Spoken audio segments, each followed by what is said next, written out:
Good morning. It's December 1st, 2020, and I thought I'd talk about Desert Solstice. Just saw this Instagram the other day. Camille Herron, of course. She says it's feel good to recharge the battery after such a long and wild year. And she says, I've decided to end the year with my win at the JFK 50 miler, so no Desert Solstice, which I'm very, very grateful for. I'm looking forward to 2021, remaining optimistic for Western states. Can happen. I'm fully committed to being at my best for it. So it sounds like she's ending out the year, so it won't be any Desert Solstice, which I think is an excellent idea. She was at the 3 days of the fair back in September, going for the 48-hour record. Stopped early because of some injury issues, and then she went on and ran Javelina and stopped there around 70 miles. So really great to see her running JFK and winning the John F. Kennedy 50 miler, one of the oldest trail races around, trail ultras. And of course she's won comrades, and so it'll be great to see her on the line at Western States. Hopefully they'll have Western States, and I think in fact they're going to have some sort of lottery coming up. Not really sure what the rules are with that. So it looks like she's shutting down for the year and going to focus on training, and I think that's an excellent idea. I was lucky enough to see Camille break that world record back in 2018 at Desert Solstice, and so this year's Desert Solstice should be a good one with zachbitter going for a 24-hour record. He's always gone there and run 100 miles in 12 hours, and he kind of stopped after that, but I've been watching his Instagram, and he's definitely looking to go big and put in some big numbers. Definitely think has a shot at the United States record for sure. Speaking of zachbitter, you should definitely follow him on Instagram along with Camille. And Zach's been documenting his training. He's been doing 2-a-days lately. And he's also been doing some live, or I guess video stuff on Instagram. And I just recently watched his one where someone asked him what his goals were for Desert Solstice, which will be next weekend, next Saturday, December 12th. And he says he likes to have tier goals more than A, B, and C goals. And obviously, like I said, I've been at races. I was at the Dome where he set records. I've been at Desert Solstice and watched him. I've had him beat me in a 12-hour race by 52 miles, and I came in third. But, of course, he ran like 97 miles, and I did 43 miles or something like that. That's not the math right. I did 43, and he did 95. But so he's never gone the whole 24 hours, even though he's been in many 24-hour races. He gets that 12-hour, 100-mile record, keeps going until 12 hours, and that's why he's got the world records on that. He ran that phenomenal treadmill 100 recently, this past summer in Phoenix, Arizona. Even though he was inside, it was definitely warm in his house. He had the 2 treadmills going. He had his wife, Nikki, helping him, and also commentating with Sally McRae and Maggie Guterall and Courtney DeWalter. And then Burt Kreischer came, and that was pretty outstanding watching all that. I'm sure the Desert Solstice Jamil will do a fine job with his coverage. You can hear Molly want me to pet her here, my Molly the pug. So anyways, Zach was talking about, and there she is doing her cameo she has to have in every time. Zach was talking about his goals, and of course his first goal, he said, barring any sort of injury that might put him out for a while, he wants to do the entire 24 hours. So he said, if that means going 18 hours, blowing up and having to walk the last 6, he wants to do that for the experience. It would be nice to see Killian do that. Or, maybe he goes 18 hours, walks for 2 hours, and then comes back to life. And, it's famously when I was there watching Courtney DeWalter, she went out, ran hard, and then had some times when she sat for a while, and, famously had the beer and tacos from Taco Bell. So so that's a good, noble goal. Keep going for the whole 24 hours.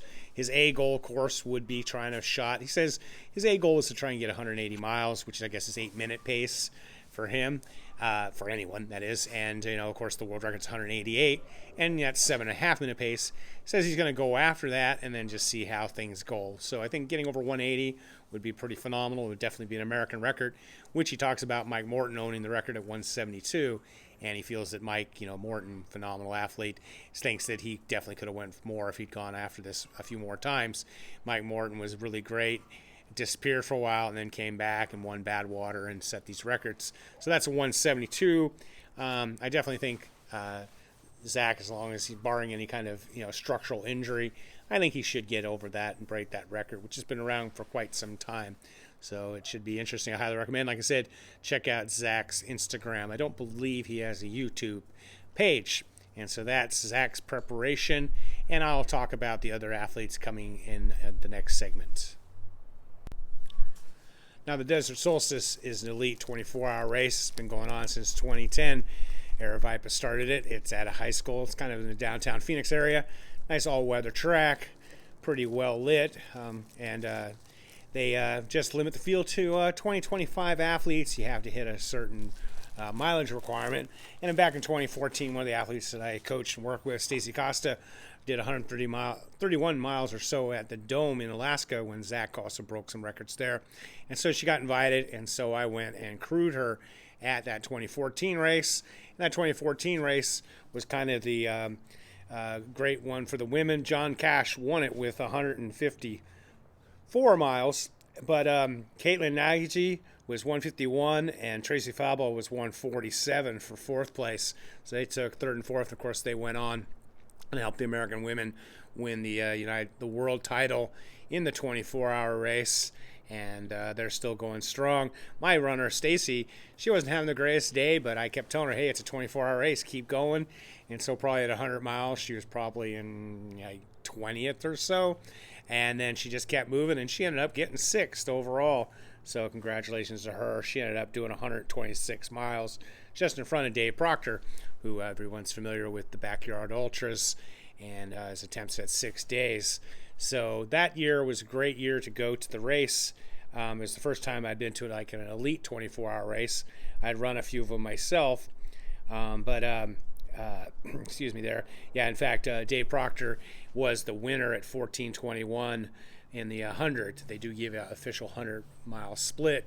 Got the 3 timers there. They have it all marked off, so that's really nice. And Caitlin Nagy was 14:58.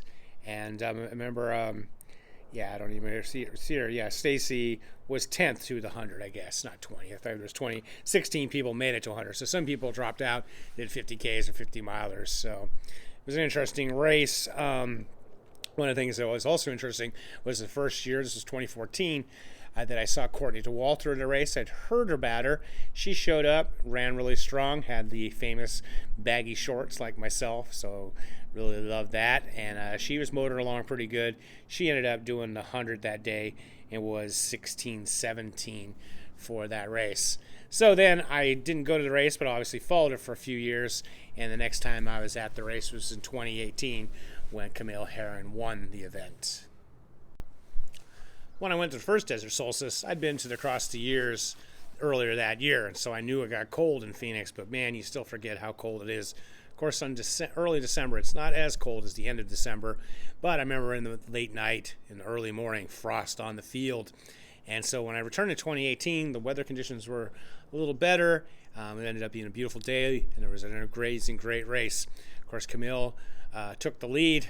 Courtney was in the race. She had some issues and dropped out at 100K. And then Camille basically took the lead and just went after the world record. In fact, she was second behind Zachbitter at the 100-mile split.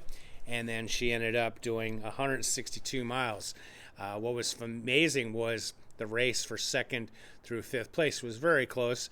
Jake Jackson, a Southern California runner, works for UPS. Hard-working man. He was out there. He'd done Nanny Go 24, but wasn't really on the radar. He ended up running a phenomenal amount of miles. He ended up doing 157 plus.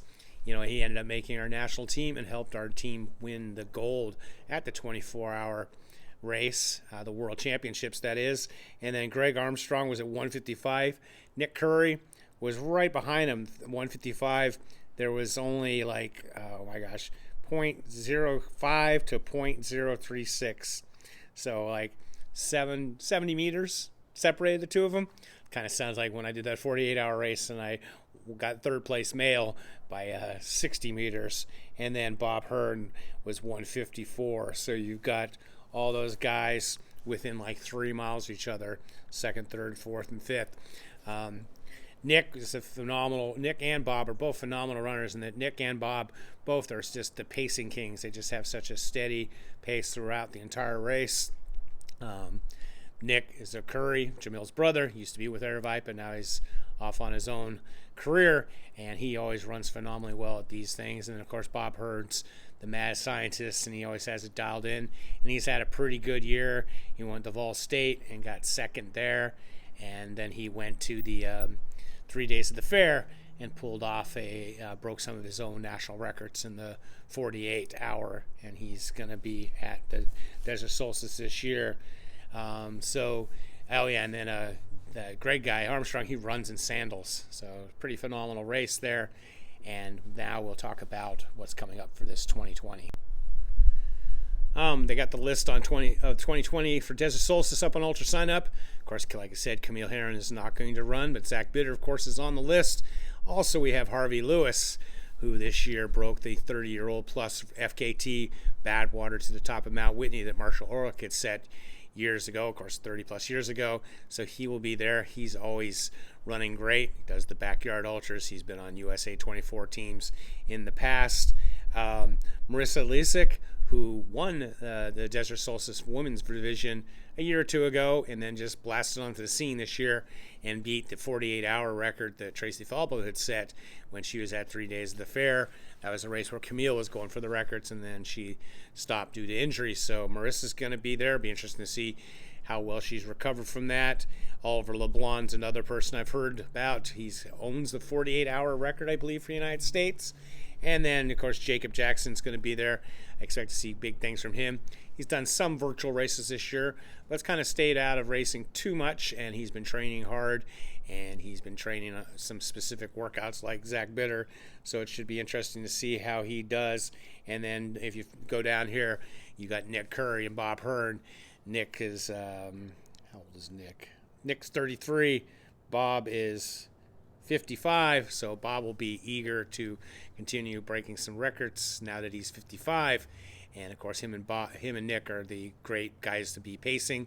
So if you're trying to do that 150, 160 mile range, can't go wrong following them. So I'm sure there'll be some last minute additions to the race. Like I said, it's next weekend on December 12th, I believe. I'm terrible at dates, and I'm sure there'll be plenty of stuff on the social medias. It's 8 o'clock Desert Phoenix, Arizona time. They don't use daylight savings, so it's an hour difference here than California. But I will definitely be following the race, and I'm sure there'll be some really good commentary. So, as always, stay healthy, be boring, not epic, except maybe on race day.